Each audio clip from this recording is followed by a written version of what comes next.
seriously, how is that ever going to work?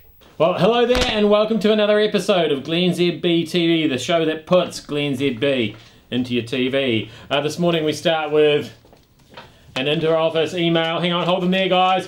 Boom! Update. See what I did there? See, that's an exciting 3D sort of graphic we got going on there. Last week, you'll recall, there was a burning smell in the kitchen. There was smoke billowing from the taps, caused a bit of panic. In fact, can you insert some widespread panic from last week in there, Alan?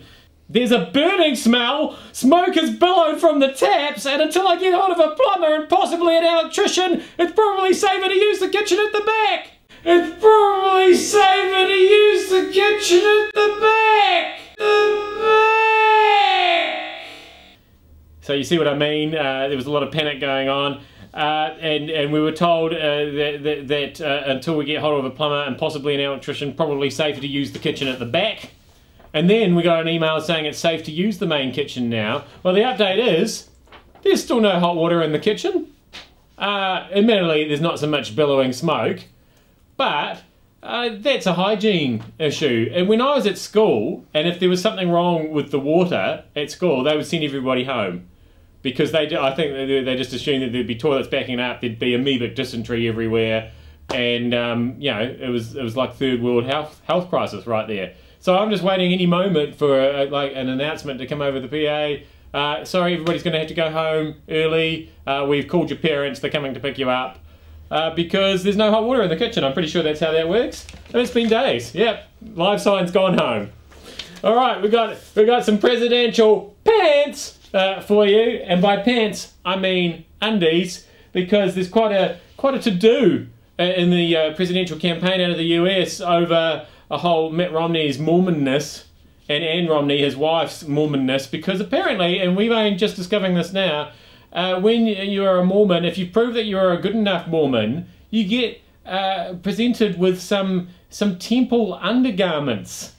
Yeah, I didn't know this either until today, so this is an interesting development. That's kind of like quite a long, modest sort of under t-shirt thing, and some quite sort of long Johnny type undershorts. And the reason this has all come out is because Ann Romney went on Leno, and she was wearing a sort of a leather dominatrix style skirt, and there was no sign of the long johns under there, and people were wondering, oh, is she not wearing the magical temple underwear? What's going on there? Is she not the good Mormon that she makes out? And it turns out there is a website that you can go to called Mormon Secrets, which sells some of these undergarments. So that's looking quite good. I don't think that's actually Mitt Romney in those ones. Hard to know. I've never seen him without the undershirt. You can also get the undershirt. And we got here. There's a nice shot of the ladies, very modest undergarments there. I've done a lot of research on this morning. You'd be amazed. Not all the sites I looked up disappointingly had just the Mormon undergarments. So, well, what were we talking about? Next topic. We've got a serious winds leak here. Have you heard about this? This has been quite big news. It's disturbing. I've got a picture of the leak here. You can see it here all over Paula Bennett.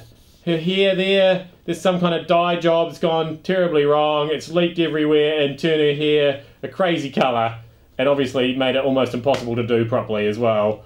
So yeah, so the Minister of Winds there, I don't know how they're going to sort that out. It's a major problem.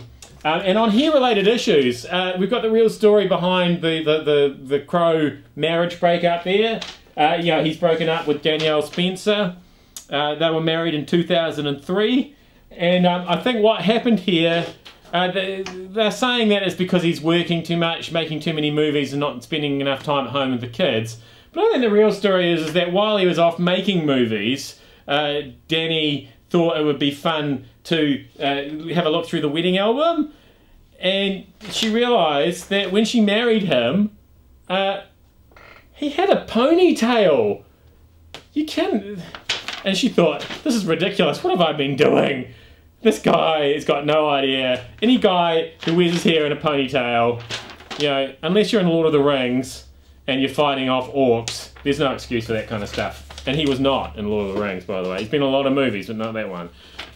More automotive innovation from the desk of glennzb, because you know how I suggested that in order to get your driver's license, you should just be able to perform a parallel park, and if you can do that successfully, you get your license. Well, I've decided to take this one step further, because we've got this issue of the warrant of fitness, and I keep hearing Greg Murphy telling me that if we don't get spend hundreds of dollars on our warrants of fitness every year, then it's going to lead to road carnage or something like this. And so we've got to keep the 6 monthly warrant of fitness. And then yesterday I heard somebody else complaining that we're spending too much money on the V8s at Pukekohe. And everybody's always complaining on how much the V8s cost. It's just a bit of fun. Can't we just have a bit of fun? Does it actually have to be a commercial thing? Anyway, that's not the point. The point is, I thought we could combine the two issues, make them both go away, and you just take your car along to Pukekohe, to the V8s, and if it survives the race, you get your warrant. That's the check done. There's the V8s. Probably doesn't cost very much because it's just you taking your car along. Problem solved. See? There's your B does it again. Once again, thank you very much for having me on your telly.